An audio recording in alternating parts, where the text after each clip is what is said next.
was awesome. Das war geil, oder, Uli? That Das war was richtig really good. energetisch. Das hatte. Welcome to Abgekocht, the brand new podcast designed for everyone who's feeling that intense pressure. Whether you're standing right there at the stove, completely tangled up in the system, or just feeling completely stuck inside your own head, exactly as you described it, Uli. Yes, you're also very welcome from my side. The two of us actually met some time ago, days, weeks, months, ages, Yes. years back, and we said we really want to go to the microphone together for a proper chat session sometime. We involved various friends in the surroundings a little bit, and now we're really keen to get this particular format off the ground and running properly. I think the music is already really awesome. It makes you hopeful. For what's coming in the next few weeks, months, years, hopefully years, we hope so. We hope so, yes. Yeah.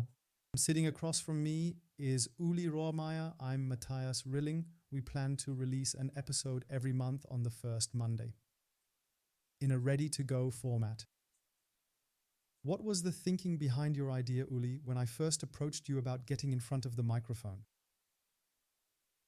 Well, fundamentally, I had actually toyed with the idea several times before. I mean, the whole notion of exploring the podcast topic has been on my mind for years now. You also listen to a huge amount of podcasts, I think, Quite a bit, yeah. on a daily basis, right? Yes, definitely daily. There are more intense days depending on where exactly you happen to be traveling around. When you're traveling with Deutsche Bahn, you have a bit more time too. Sometimes lots of time. Poor signal, but ample time. So download beforehand. But I've thought a lot about it. And also had an idea or two regarding the format, but unfortunately I never found the right person to collaborate with on it properly. Or haven't had a partner who would somehow help me to really refine and develop the idea. And we've been refining it for all our listeners and viewers for a long time. We initially had a different name in mind, which that's how we then found out from your son was actually linked to a pretty radical political direction associated with him. And then we pretty quickly landed on the final name Abgekocht. What do you associate with Abgekocht? Also Abgekocht, first and foremost, of course. It's a term from our industry, from the restaurant world. You can definitely associate it with that quite well. Are kind of half-baked or not fully fleshed out, the kind of topics that you just gloss over and quickly move on from without giving them the thorough consideration and the deeper, more detailed and more comprehensive thought they might actually deserve in the end. Work through properly. Exactly. And I think that's what we both want, to have a proper straight talk for once, you know, right? We do catch up regularly when we go out to eat, when we meet up somewhere in the world. And I think both of us are bothered by the same things, like how you don't speak plainly, how you sugarcoat things, or how you... Political speech is fine in various directions, but the idea is to simply express an opinion, and that's what we want to attempt here in this format as much as possible. Shall we dare to do it, or... Yes, so perhaps also to add again off the cuff, so that you communicate very clearly and distinctly there as well, without holding back. And that's precisely what Abgekocht stands for. And then I wish us all a very long and hopefully successful journey, and we've prepared quite a few things for today. And Uli, I am also truly glad that you are coming with us, or are joining us.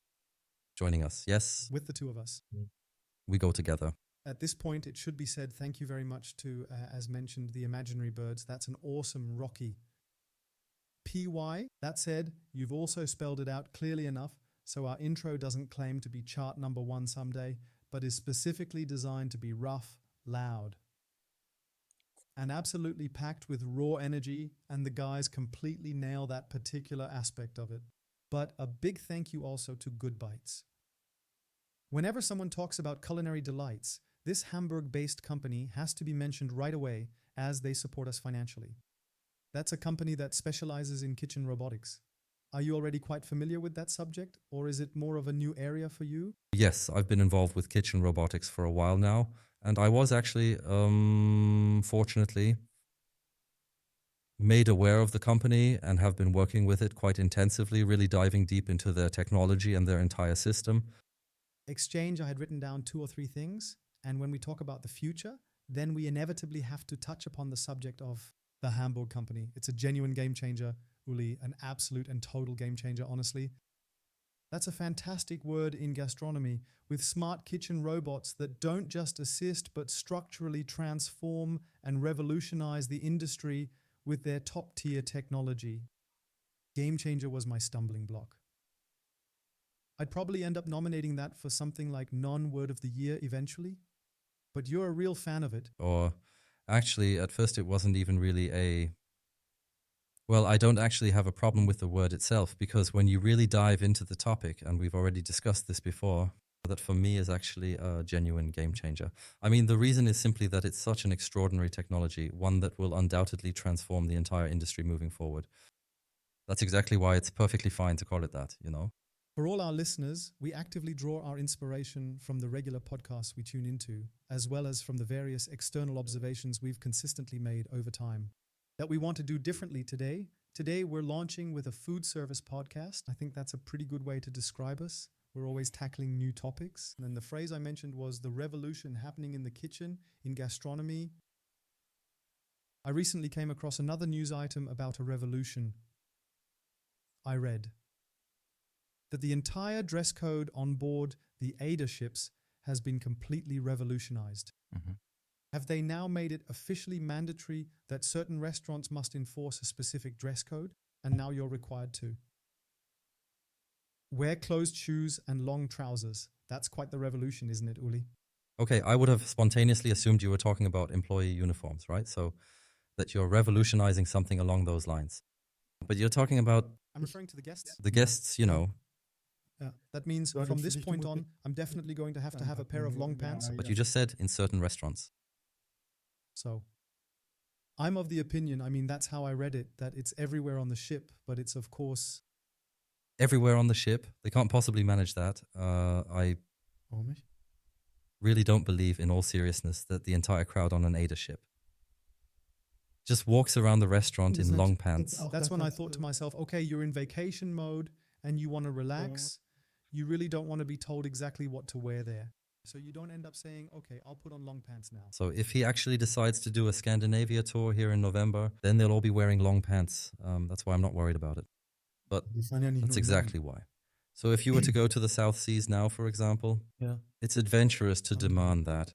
In that context, I have a story in mind. A good friend of mine was for a long time F&B responsible for Google in Germany for their corporate cafeterias. And Google also has various other subsidiaries, for instance, like YouTube and similar things. And in Berlin, he was always occupied in the restaurants when the programmers would come by for their lunch. So I told them, guys, you should at least put on some shoes. They basically came in to have their lunch there. I feel that. You feel that? Do I feel with it? Yes. Go barefoot to a restaurant? Why not? On Mallorca in 40-degree heat? Well, there are flip-flops as a last resort, but barefoot is really difficult for me. Because of hygiene, right? No, I find it difficult. I'm not a foot fan either, so I like, except for my own feet, all feet are tricky. Okay. Seriously, that's a no-go. Okay. Office situations too, by the way. So shuffling around barefoot in the office I find really exhausting. Yeah, I think that could actually be its own full episode sometime, you know, where we have a proper chat about office culture. Yeah, that's cool. If we do that, then I would really want to bring in a guest for that. Like, then we'd need a guest. I genuinely like to understand how that whole thing works, you know, for a foot fetishist. Warum willst du denn verstehen? When we talk about it, honestly, I just want to understand what's really going on there. Because you're figuring it out? Because it's a pretty tricky body part. The foot? Yeah, sure. So where you just pop it into the sock and that's it. Okay, but there are some people who are really into that. I still haven't quite managed to get my head around that particular idea in all of the... Okay. I'm pretty busy, but not with that yet. Okay, let's maybe just put a full stop on this particular point right here. Bevor wir irgendwie Drifting off. Richtung Yeah, abgehen. definitely. We've both selected about 3 or 4 topics that we want to bring up and talk about today. So you were the one who nominated time thieves. What exactly do you mean by that term? What are your thoughts on it? And why did you propose discussing it? For me, time thieves. Translated, or if I were to phrase it in a different way, they're essentially petty criminals. Petty criminals. Petty criminals, yes. Now that I say it, I do find it funny, but that's actually how it is. So for me, they're just these people who steal my personal time. Exactly. Minor criminals who need to be prosecuted, right? Yeah, no, I mean it more in a symbolic sense. For me, it's somewhat like, take for instance, I steal your laptop right now, or I. Yeah. simply go to the restroom and snatch your wallet right out of your bag, that's one Yeah. thing. But if I steal your time from you, I find that a bit more serious, to be honest with you. And what comes to mind when you think petty criminal? But for me, it's still a criminal act. I'm exaggerating a bit now, Yeah. but for me, it's already a criminal act. When someone takes away from me my personal lifetime, and that's really Yeah. the most precious thing you possess. And when does that happen? That happens when, for instance, someone is planning to actually arrive at the meeting 5 minutes late. Latecomers, chronic latecomers, are time thieves. They drive me crazy. Or that famous, Okay, stop for a second. I was Ich in war Spain da- last time too. yeah, Spain. Let's not even get into that entire discussion about the southern Aber decline, okay? vielleicht hast du dann Super German. äh, A very German attitude. European conference. Over 20 countries present with a whole lot of people. Thursday evening was the conclusion. And a city tour was supposed to take place. And Dave said, let's all of us get together at 5:45. Right in front of the hotel. I can already imagine what's coming next. Everyone who was supposed to be there showed up. But not at 5:45, But everyone was there. okay. And it was just a natural, wonderful thing, genuinely likable, and nobody was being mean whatsoever. Everyone just said, okay, that's simply a part of the culture, you know? I really believe, and I think that's true, that there's already a certain tolerance. That's why I'm like 5 minutes is already acceptable, you know? Yeah, once ne? more. Ja. We probably should separate a little now. So Yeah. if I'll head back into the work context. We're in the middle of a workday packed with the most diverse series of appointments, one after another. And suddenly someone calls or convenes a meeting right in the middle of it all, completely disrupting the flow. Often it's the people who are running late who call the meeting themselves. Then I start to question quite a bit of good upbringing. Interesting approach as a time waster. I would have located time wasters more like this for myself. I fly a lot. And nowadays, for instance, I find standing in those long security lines just completely pointless and such a waste of time. And I'd call it a time waster because that can all be done differently now also. I'd consider those to be Yeah. time wasters. Yeah, or something like a drawn out hotel check-in that's not necessary. Oh, that's also a time waster. Yeah, what do you mean by not necessary? Well, I already provided my data, my personal information a long time ago during the booking process, and yet I still have to stand in line for half an hour, only to eventually write my name on some document again, so that eventually, after I have to pull out my credit card again, I'm allowed to check in. Okay. Wow. And how do you feel about that? Let's have a bit of a therapy session today. Uli, how do you feel about that? With all this stuff, because I'll start by saying there are people who basically disrespectfully steal your Yeah. lifetime from you. Yeah. Something you see a bit more relaxed now. So I don't see that as relaxed at all. I really it's one of the biggest trigger points for me, you know? Okay. And do you have a stress ball? No, I just end up saying it then. Or another way, an example. I once had a good example. I consistently started doing this at some point down the line. Video calls, which have become a standard thing after COVID, that's totally Yeah. fine. All good. But I Yeah. absolutely will not wait around for 2 minutes. And then you just leave? I leave. Don't care. 2 minutes? 2 minutes? Why? Sorry, 3 o'clock is supposed to be 3 o'clock sharp. I genuinely don't understand it.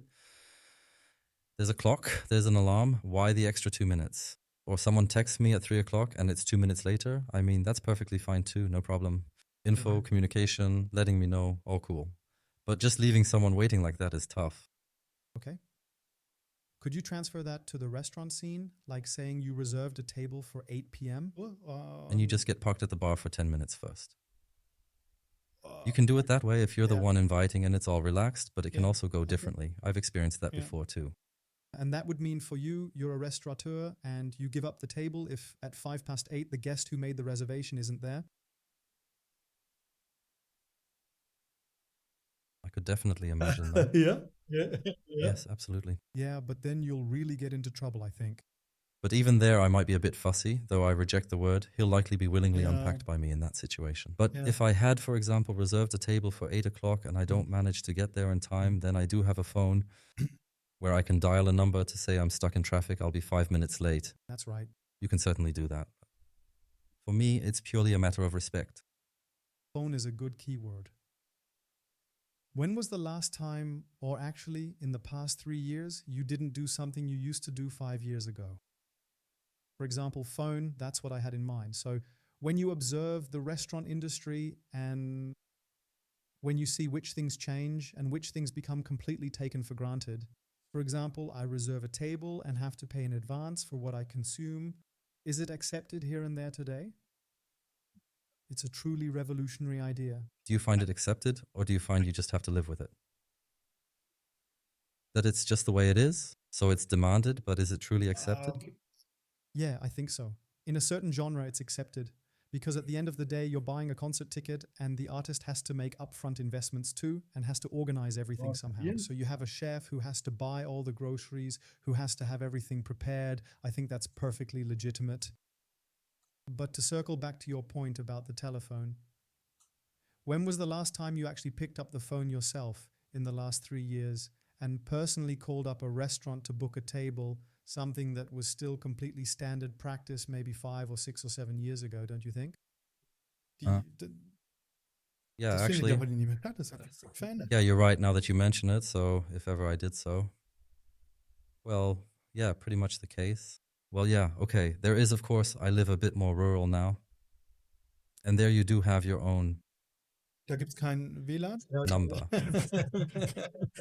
But there is, Die sind nicht There are an Folk und guests. Open Tables, sind die nicht connected. no, Okay. right. That's Okay. exactly how it is. Da That's rufst how du the, quasi Hildegard yep, an und yep, sagst, it fits du, komm perfectly. heute Abend mit Everything 2 is Leuten. working out just fine there. Okay. That's true, but that is genuinely the exception. Okay. Is there something that you stopped doing in the last few years that you used to do regularly 5 years ago? Ironing. I don't iron anymore. You don't iron anymore? No, I don't iron anymore. Get it ironed? No, I don't iron at all anymore. I don't iron anymore. Oh, life is good wrinkled too. Okay, well actually, Understatement nach draußen oder weil at du some point, Beispiele no, nimmst oder actually, was? there too, that was a moment at some point. I used to be such a really kind of a person who was always, and every single day, I'd go through this whole routine, meticulously checking that nothing was even slightly wrinkled or out of place, making sure everything was perfectly Seriöse crisp Uli? and orderly. It was this Yeah. constant, almost obsessive attention to detail that I maintained. And then at some point, I realized it was just taking up so much mental energy and time that it was becoming a real burden. It was honestly just too much, and it wasn't sustainable for me. That it cost me so much time. And in the end, it's nonsense anyway, and you're just sitting around and you're wrinkled anyway. And in the end, everything becomes sustainable Genau, so anyway. jemand Zeit gibt. Yeah, to some extent, it's Okay. also time. Not just savings, but simply such a complete and utter pointlessness. but you have something southern in your posture though, actually? Nah, don't you think so yourself, huh? But honestly, that's genuinely the only thing that immediately springs to my mind right at this Bist du da moment, just entspannt off the mit? top of my head, without any real deep Okay. thought or reflection on it at all. You know what I'm saying, really and truly? Or if you go a bit into the interpersonal side now, which I can't exactly pinpoint with these 3 years, 5 years, but at least for a moment. So when I hear these time frames, 5 years ago, I think of Corona a bit. Then I decided for myself to be a bit more consistent, to really engage with. Well, with people, to delete people from my memory who simply aren't good for me, or to stop dealing with them. That's it. And that's okay too. I came with the telephone and now I've just jumped off. Which was another experience I actually went through myself recently. A few weeks ago, I was at a conference. It was called the European Food Service Summit, which is, I believe, quite well known in the food service industry. Zurich, now Amsterdam. And to constantly challenge the established limits of our current knowledge, encouraging a culture of relentless curiosity and bold experimentation that drives meaningful progress for everyone involved. I left there in the evening, and the next day after 2 days of the conference, I departed where I thought, wow. And there was one guy there, he had developed a technology, which of course isn't in use yet today, but he created a technology. Not in Germany, but there in the country where they actually practice it, do they identify the customer. The very moment they step into the restaurant, because they're arriving via the mobile data and then they're operating in the background with... And imagine Matthias is instantly recognized upon arrival because his credit card is linked. He consistently maintains an average check of, let's say, a fictional 150 euros per person that he typically spends. He enjoys drinking Riesling. If he has his wife with him, then he likes to eat vegetarian. And think about what that does to the entire situation in the restaurant. So how do you then go about seating all of the guests? So that was super scary because you thinking in German, obviously, okay, what data is being revealed there, but from the restaurateur's perspective, how you basically allocate the best seats. And you know it too. You can analyze it. At which table do you have the highest revenue? So who do you seat there then? And do you then put Uli at your primetime table? Because, you know, okay, that guy just spends a truly massive amount of money without any hesitation whatsoever. Or is that not something you do? Going back to reservation systems, has it ever happened to you anywhere that someone recognized who you were? Number. Did you already know that then? No, definitely not about that at all. If I had been recognized, it's usually something like, again and again, it's this interpersonal thing where you just keep returning to your favorite Italy, that classic, the year. But otherwise, I have to be completely honest, I would be totally ready for that. So I have, if I know, or it's kind of a deal, if I give my data price and I make myself digitally naked, then I want something in return. Then I'm willing, yeah, exactly. And if I could see the added value, I'd say go for it immediately. But I haven't had that experience up to now, unfortunately. But I think they're good. So I find it very interesting. Huge potential. So actually, also the storage. In Germany, you now have the health card where the knowledge basically builds up. And then basically every doctor can, in a way, trace what medication is. Have you already activated everything? Yeah, absolutely. There's no problem whatsoever. No, I honestly couldn't care less. I think anyway, it's pointless anyway, if we're being honest. Trying to back up your data at this point is just a completely pointless and utterly nonsensical undertaking. Yeah, it's totally pointless. So I actually have a neighbor who's exactly like that, and he's always saying he doesn't really have much of a credit card to even speak of. Also a bit of a tinfoil hat, right? Kind of, but he's funny. He's a genuinely likable and friendly guy. But I also think to myself, man, I don't know. At some point, you'll be one of the few, and it just doesn't make any sense. And it just starts to feel more like a habitual obligation than a genuine, enjoyable experience that you actively look forward to, and you're just going through the motions without any real sense of anticipation or spontaneous discovery. Where they start to know you and what you like, that whole sense of familiarity, I believe, it just builds up gradually over time through several stories from the past. But to actually use that today and then, you know, to get things moving much faster and make that switch so that it really is the case for me. If I knew, for example, that I'm going to my trusted Italian restaurant now, I really need exactly what you said. Like if I have a really smart guy, I still need 4, 5, 6, 7 attempts with one, usually with one that sticks in your mind in terms of turnover, right? It's only then that you have a certain relevance. If you now support the whole thing technologically, you can already, after the second time, you have the feeling already. Feel like a regular whose specific needs are being properly looked after. And then the guy joins in. Just like last time. Exactly, yeah, absolutely. A topic like that is just perfect. It really fits the bill perfectly, you know? Technology was also a topic once more in Amsterdam. There was actually a speaker on stage who was operating his own delivery service using drones. And then they also asked, when are you coming to Germany? He just laughed. Germany, with their ridiculously overregulated, and even more regulating laws that go way above and beyond the European and global level, never, he says. But over in Dublin and Helsinki, they're already doing delivery services right now, today. And you can, as a user in Dublin, use services like Lieferheld or Uber Eats to order a burger. And you can then select, do you want delivery by drone? They're already handling 250,000 deliveries in Dublin today, which is quite a significant number.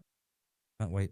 In 2 minutes, 40 seconds average time. And he mentions they're actually faster than the waiter at the table in some instances.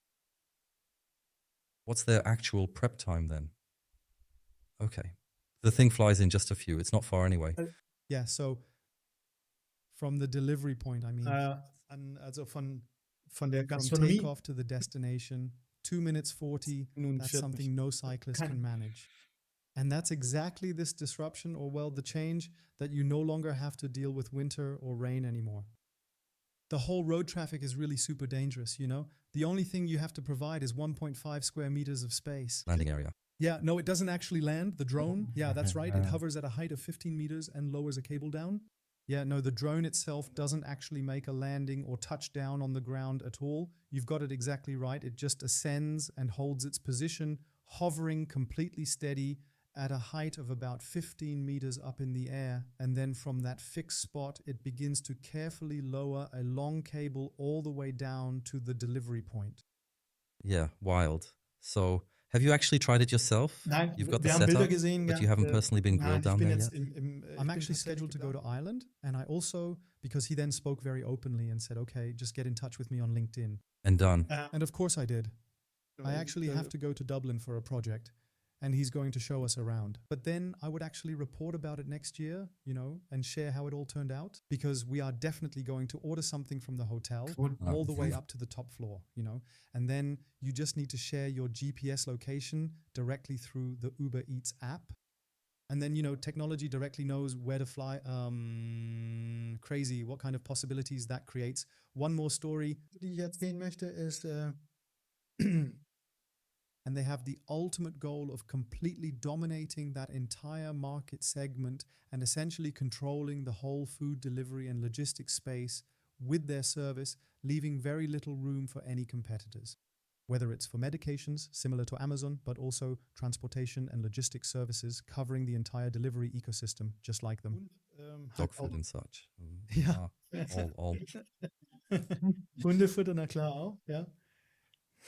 Das war jetzt ein Insider, den lösen wir in 4 Jahren wieder auf.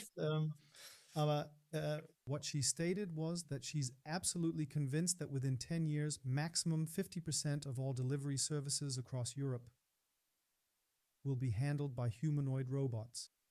And the whole subject of drones, of autonomous cars, no human will be handling any deliveries whatsoever anymore. I already found that quite remarkable. And when you see at Uber how high the rates of repeat purchases are, I found them absurdly high. Have you ever been in an autonomous vehicle or ridden along in one?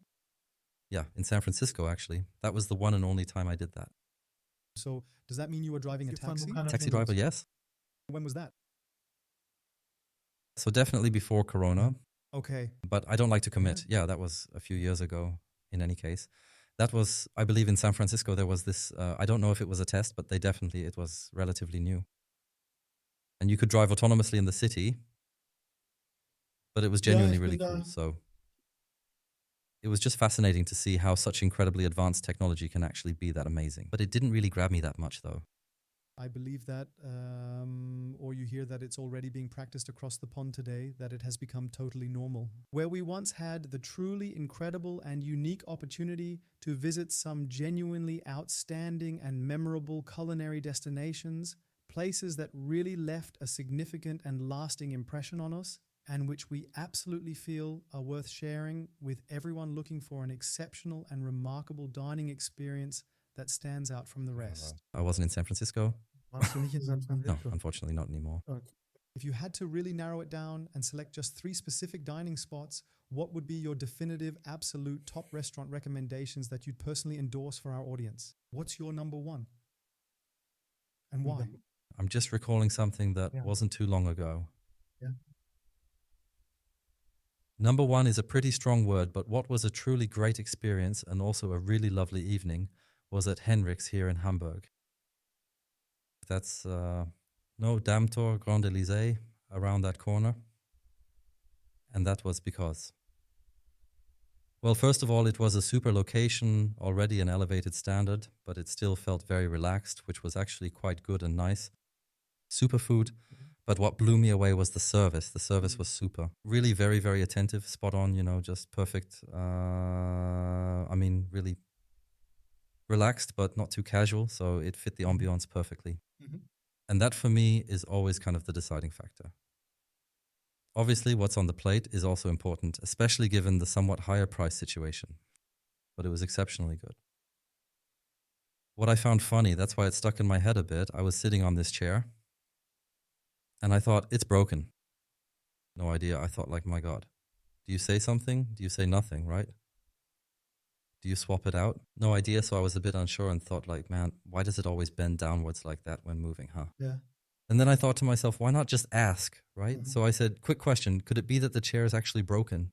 And that's exactly why I thought it was so insane. This guy, he must have been like 6'2", right? He just comes over and plops himself down into the empty seat right next to me. I mean, he literally just lets his whole weight drop into it, and the chair completely gives way underneath him and just shatters into a bunch of pieces. So the chair legs, like, they went all splayed out, and he was like, yeah, everyone asked me that. These chairs annoy the hell out of me. They're ridiculously expensive designer chairs. That's just how they are. You feel like you're constantly on some kind of ship because they're gone. No one explains it, and that's really crazy. And he actually made it really funny how he got himself into that situation like that. And I was like, what's he doing now? But that was his explanation. He said, I've had to say this now, I don't know, 800 times already. Okay. So Und jeden Abend every night on packt repeat. sich den Each night he Stuhl dives in, da rein. said it's fastest. Ja, klar. And I just found that in this context, this location, to be a bit, and that's also where a bit of Hamburg society, they do like to go and eat there a bit. So not that I'm a regular there or anything, but you thought you'd go and have yourself a nice steak. But honestly, that was really quite funny. Yeah, it was a top-notch experience, a real highlight. Okay, I'd probably go ahead and name my number one right after this. Yeah, go right on ahead and do it. I'm heading back to Spain. I was there for a few days last week, and there's a Fabio Hebel, I think it was, he wrote a great book about the market halls in Europe, or a few market halls that he published there. And I was in Madrid. There are 4 or 5 market halls, and one of them, Mercado de la Paz. It's such an unassuming and rather inconspicuous place in a somewhat out of the way and quiet part of the city, and I've been there 3 or 4 times now, and there's a little restaurant there called Casa Dani, and it's inside the market hall in this very classic, typical kind of a setup, you know, right there in the main hall area itself, just a part of the whole market, really, inside the hall itself. So a bit like Markthalle 9? Yes. How should I describe it? It's kind of like a container, very Spartan, you know, on the cardboard walls. Right. Plexiglas inside the hall. And there's a kitchen inside the place. It's real rock and roll, packed with local people. And then you get seated right in the middle with folks sitting on either side of you. You get your menu placed on top of it. And then you have the choice to either go for the €14 daily special or, you know, the other classically from the menu. Google makes it possible for you to already be able to translate today from Spanish into German, you know. And what I've actually really enjoyed eating the last 2 or 3 times, that's my signature dish. That's a beefsteak tomato, cut into really thin slices. It's that big, meaty variety of tomato, incredibly juicy and flavorful. And then we add in some red onions, very little salt, pepper, oil, and a bit of vinegar. And then put a really juicy piece of tuna on top. That just drives them absolutely crazy. It's so damn good. Also, I'm officially nominating Casa Dani in Madrid's Mercado de la Paz as my number 1 pick. You're internationalizing again now, of course. But that's totally fine, isn't it? Ja, I think that's good. das sind ja unsere beiden Positionen. Yeah, exactly. Ne? Ich bin so eher europäisch Input. I'm currently very heavily focused on Hamburg. That's why I was a bit like that. In Hamburg, No. Where do you live? Nice, in Cologne. In Cologne? But you're allowed to be working in Hamburg? I'm allowed to work in Hamburg, yes. I'm allowed to work in Hamburg, exactly. I'm allowed to work, yes, exactly. Who is your second in command? My number 2. It all comes back to that bigger picture for me, you know, taking care of the entire experience. Not just the food, but the whole atmosphere and the service as well, and really making sure everything is just perfect. I will add my own little twist to certain things, but that's just the Blockhouse way. And yeah, exactly. So now I'm thinking, okay, and to be completely honest, I had actually never really done it before, not in all those previous years, never tried Blockhouse outside of Hamburg before, but I always, for some inexplicable reasons, I always end up here and increasingly prefer to, because I simply, no matter where you go, that's obviously 80s style now, that's shame and stuff, isn't modern anymore and all, but always clean. Super nice people, attentive, very well trained. Food is consistently solid. So across the board where I say, if I don't know what I should do in Hamburg, or if I think, what should I do? You know what, before I make a mistake, you go to Block, and no matter where I've been so far, that's why I unfortunately have to mention it, no matter where I was, whether I was at Jungfernstieg or in Barmbek, though I still don't really know the city here that well. It was always just as good, And that is really, that's why I mention it, because it is, of course, an achievement to pull that off at this quality level. A successful system consistently over the years. Even though it's a system, yes, It's it's a system, it's a chain restaurant system, Natürlich. but it doesn't feel like that sort of thing, I don't think. Every time, because the people do make a bit of a difference. Yeah, but it's been systematically organized. Systematized eating. The pieces of meat are pre-portioned. Yeah, in it's all Sachen good. ziehen, die wissen ganz genau, wie die Exactly, Abläufe exactly. sind. But it doesn't feel that way to me, I think, because I'm still somewhat influenced by the system myself. It definitely doesn't feel like that's the case at all. I think that's really good when you look at the whole thing. Even if you're going to scold me now, my number 2 experienced yesterday in Vienna. And I was at Nenny at the Prater yesterday. And I ate there repeatedly, generally Nenny. It's actually a chain restaurant as well, you know. I had the Jerusalem fried chicken, which was actually the plant-based version from the company called Planted. And you know what? It was surprisingly delicious and very flavorful. And in retail, you probably know Planted, I think. Seriously amazing stuff. And then I had a Jerusalem, a vegan kebab. Absolutely incredible. Well, obviously, my reviews are all about the food. For me, it's just all about my taste buds. I have a lot of flavor and texture, and I don't want to pull a Tim Rauher here, or what's his name, Alexander Herdman, talking about some kind of flavor explosion in your mouth. Not at all. And it's more about connecting via the service. Well, I have that. I mean, I am. Du bist Kellner We have gelernt, the oder? restaurant form, please. Oh, Hello. sorry. Yes, we already selected it back then. Yeah. So that is absolutely essential and Okay. required. Ja. Fundamentally, Ja. bottom line, he's essentially a Dir waiter. gegenüber But sitzt ein Koch. yeah, und a dann cook, wird, yeah. glaub ich, Of course, that means my evaluations come more from a kitchen competence perspective, while you actually tend to place a bit more emphasis on what's happening out there. Yeah, I think we genuinely enjoy eating well, and we also like being out and about Yeah. quite a bit, and we definitely place a high Correct. value on and truly appreciate having that whole taste experience when we are out and about. Mhm. But I have to say honestly, if the service isn't right or if the experience, that's actually, well, for me, that's the ultimate challenge in the end. I mean, sure, chef, great, all cool, seasoned perfectly, this, that, top products, all good, but the service is really what seals the deal. But it also has to be performed well for the guest.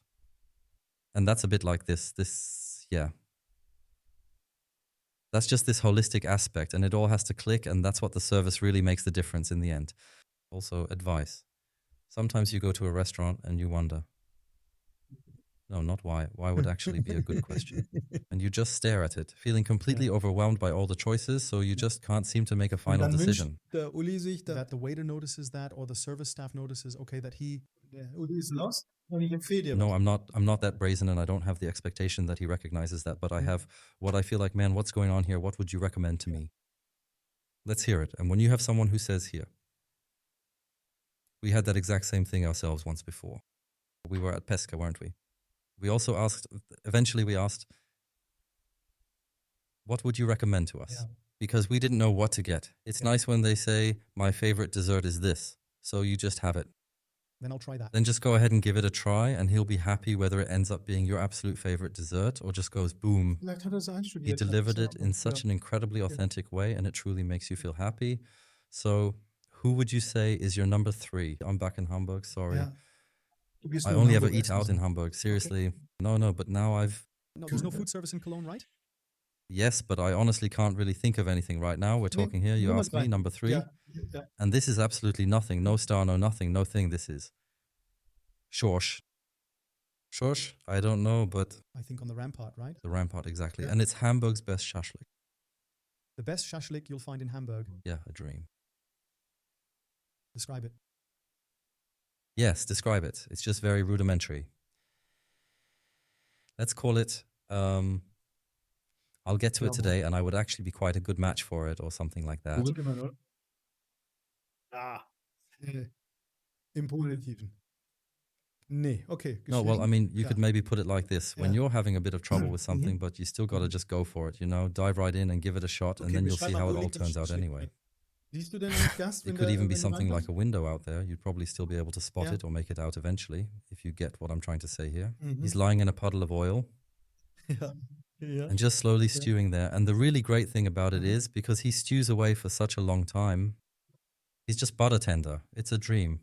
Then you can order him once, twice. You get a lovely tomato sauce. You can get the spice level. You get a slice of toast with it. And that's always a sure thing. Okay. It's an absolute dream come true. And of course, it's perfectly clear that at this very location, the fitting colleague will serve you with a distinctly rough and very commanding, authoritative tone of voice. Ja.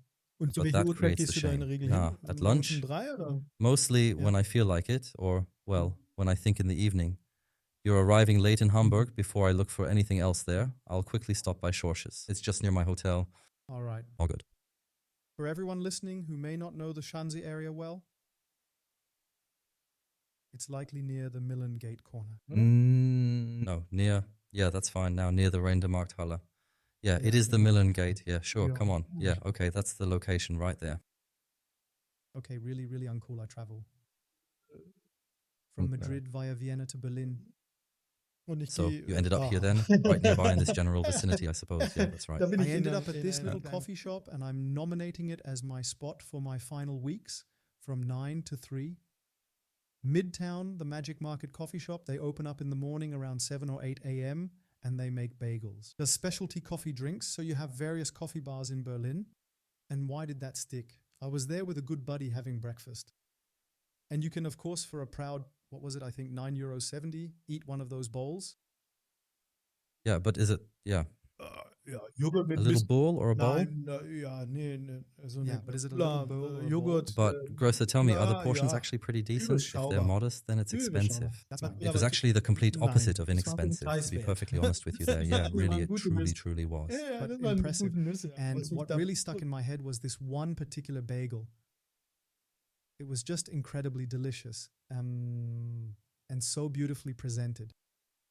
And then there was the no salmon version, no tuna, and fermented celery. So, and now I ask you, okay, when were you last in a coffee shop in Cologne or in Hamburg or wherever where you got bagels that didn't have real tuna on them, that also didn't have any salmon on them, no salmon, but the classic what's changed today I thought was totally cool.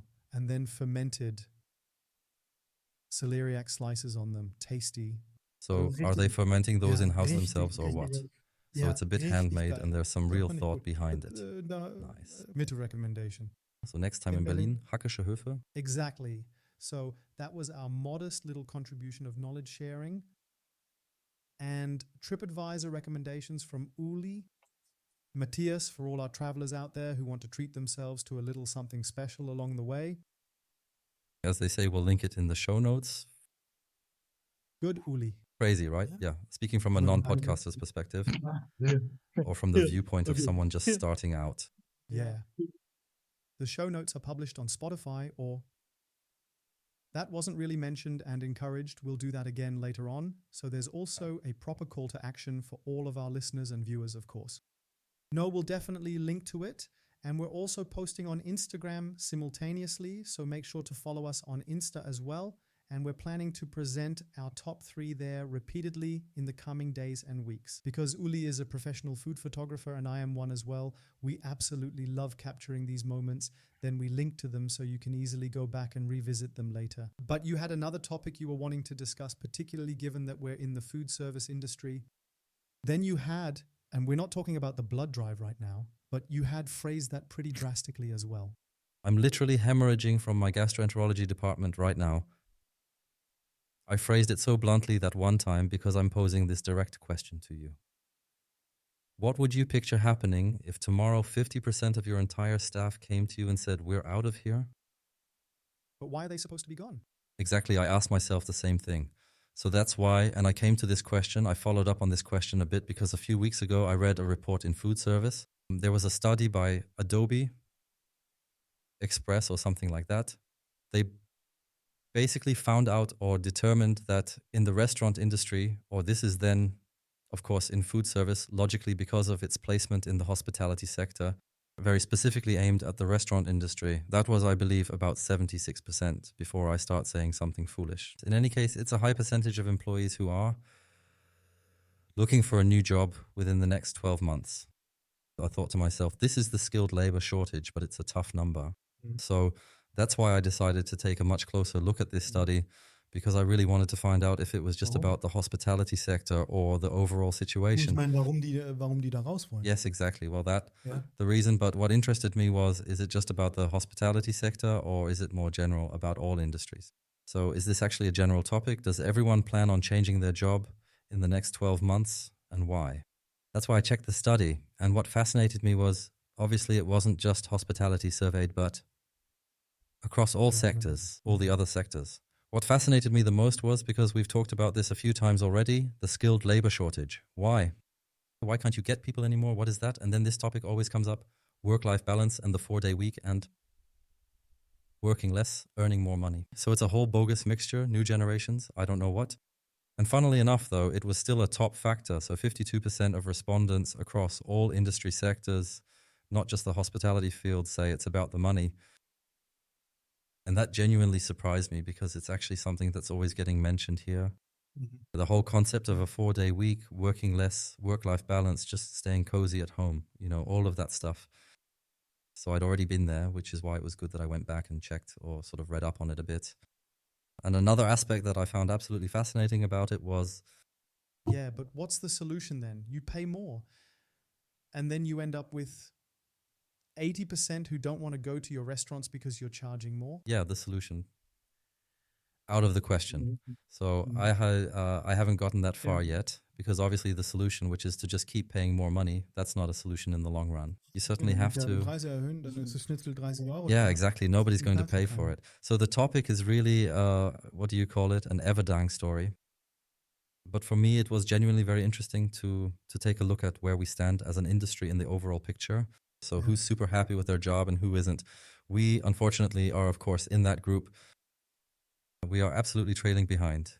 And it's quite interesting, because the hospitality sector is at 44%, placing us right at the absolute bottom, just ahead of transport and logistics, which is a massive concern for you.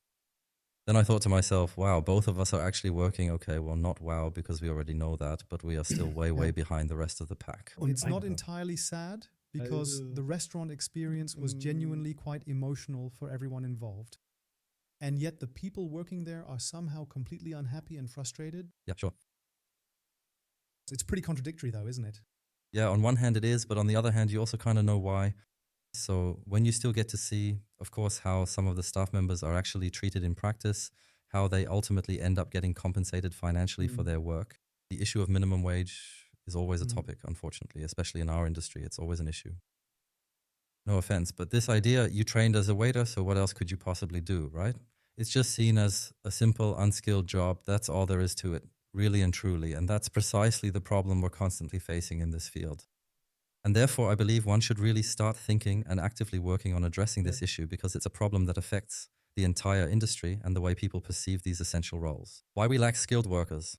Okay, but we could actually put this topic out there as a kind of mental exercise for everyone to consider and discuss, because I don't think it's a universal experience that everyone sees their local restaurants struggling to survive. I think a lot of industries, and the restaurant business is definitely one of them, face these real ongoing challenges in not only keeping the right people, but also finding them.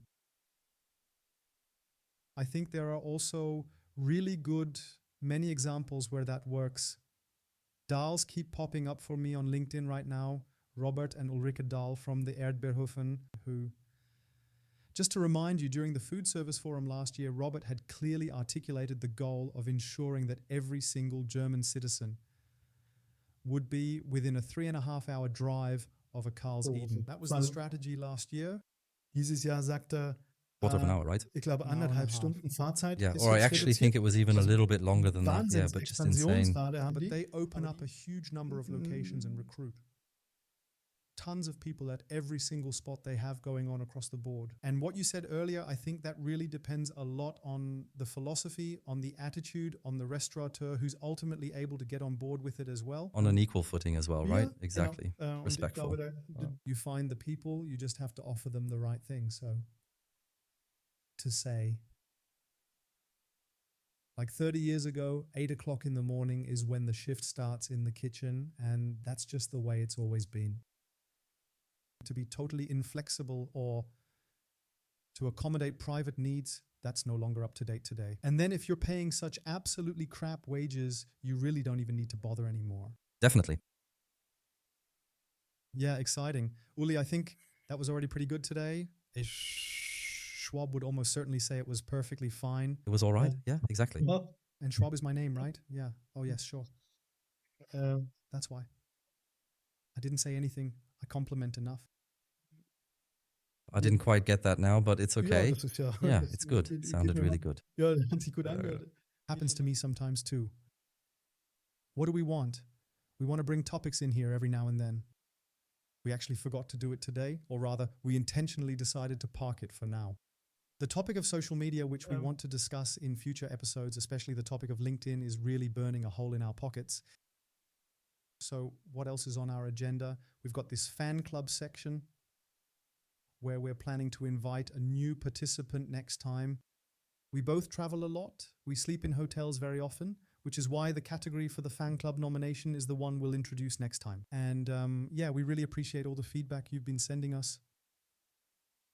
We are broadcasting live on YouTube, as I mentioned. No, we are unloading. We are currently in the process of unloading. We're available on YouTube, Spotify, and iTunes. So please be sure to comment, like, and subscribe now. The algorithm improves with frequency. That's the basic logic behind it, isn't it? That's just how I've always understood it. Ja, So genau. that's why we're really going to Wir need brauchen those likes. Kommentare And followers, und Follower, genau. Genau. thumbs up, people. Daumen hoch Thumbs und up. Feedback. Exactly Also, right. Feel free to share just the positive stuff with us. And of course, critical feedback is always welcome too. Send the positives to Matthias and the negatives to me. So we can agree on that. Because you also... I deal with them well. Yeah, exactly. And I think we really saw that in you today. You're actually quite a bit more resilient than you realize. Yeah, a pretty calm guy. You've had that inner stability for a long time. Zeitdiebe. Ja, genau, Stichwort Zeitdiebe. A lot of people do, but I Also, still have a lot of genau. points to work on. Yeah, but then please be careful with what you write to Uli. Always right? That was Cooked Up, our very first episode. All with the aim of inspiring you folks out there and sharing some practical tips and advice. And to all of you out there who are right there steaming with us, whether in the systems or in your heads, like we mentioned in the jingle. A warm welcome to you. Thank you for tuning in and for watching us today. And then we'll catch up and hear each other again in 4 weeks, right? Yes, I also want to thank you, and I'm looking forward to the time in...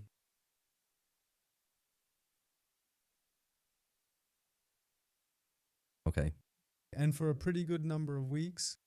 thank you. Thank you so much.